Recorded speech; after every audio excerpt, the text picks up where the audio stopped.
அன்னை தகவல் சேனலில் இன்றைக்கி என்ன பார்க்க போகிறோம் அப்படின்னா, யூனியன் பப்ளிக் சர்வீஸ் கமிஷன் யூபிஎஸ்சியில் கால்ஃபார் பண்ணியிருக்காங்க. எம்ப்ளாய்மெண்ட் டைப் என்ன அப்படின்னா ரெகுலர் பேசிஸ்.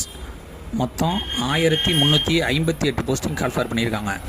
போஸ்டிங் என்னென்ன அப்படின்னா, medical officer in general duty, assistant divisional medical officer, general duty medical officer grade 2 posting அப்படின்னு சொல்லியிருக்காங்க. பிளேஸ் ஆஃப் போஸ்டிங் எங்கே அப்படின்னா all over India. First medical officer MO grade in general duty medical officer subgrade of central health சர்வீஸில் 864 போஸ்டிங்க்கு call for பண்ணியிருக்கோம் அப்படின்னு சொல்லியிருக்காங்க.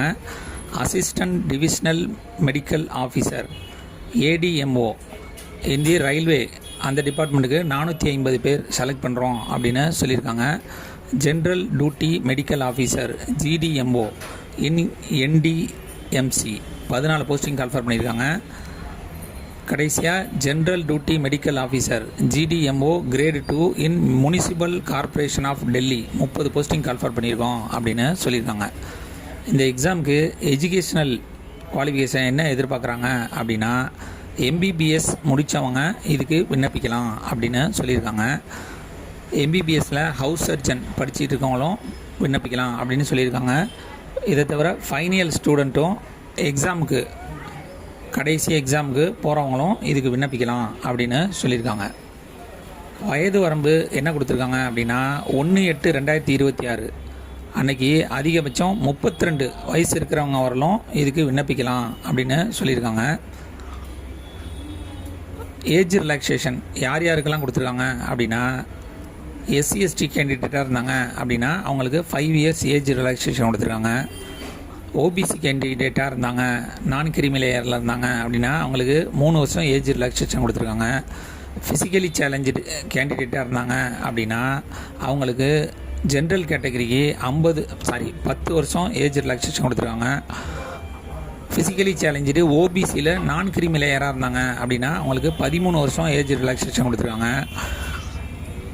எஸ்சி/எஸ்டி physically சேலஞ்சராக இருந்தாங்க அப்படின்னா அவங்களுக்கு 15 வருஷம் ஏஜ் ரிலாக்ஸேஷன் கொடுக்குறோம் அப்படின்னு சொல்லியிருந்திருக்காங்க.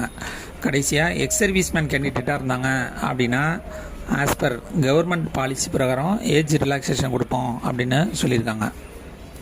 நெக்ஸ்ட்டு பே ஸ்கேல் எவ்வளோ கொடுக்குறாங்க அப்படின்னா, per month 56,100 in the level of 10th pay matrix பிரகாரம் தருவோம் அப்படின்னு சொல்லியிருக்காங்க. மெத்தட் ஆஃப் செலெக்ஷன் எப்படி தேர்ந்தெடுக்கிறாங்க அப்படின்னா, யூபிஎஸ்சி ஆன்லைன் மூலியமாக விண்ணப்பிக்கிறவங்களுக்கு ஃபஸ்ட்டு ரிட்டன் டெஸ்ட் கண்டக்ட் பண்ணுவோம் அப்படின்னு சொல்லியிருக்காங்க. நெக்ஸ்ட்டு பர்சனாலிட்டி டெஸ்ட்டு மற்றும் இன்டர்வியூ மூலியமாக செலக்ட் பண்ணுவோம் அப்படின்னு சொல்லியிருக்காங்க. இந்த எக்ஸாமுக்கு ஆன்லைன் மூலியமாக தான் விண்ணப்பிக்க முடியும்.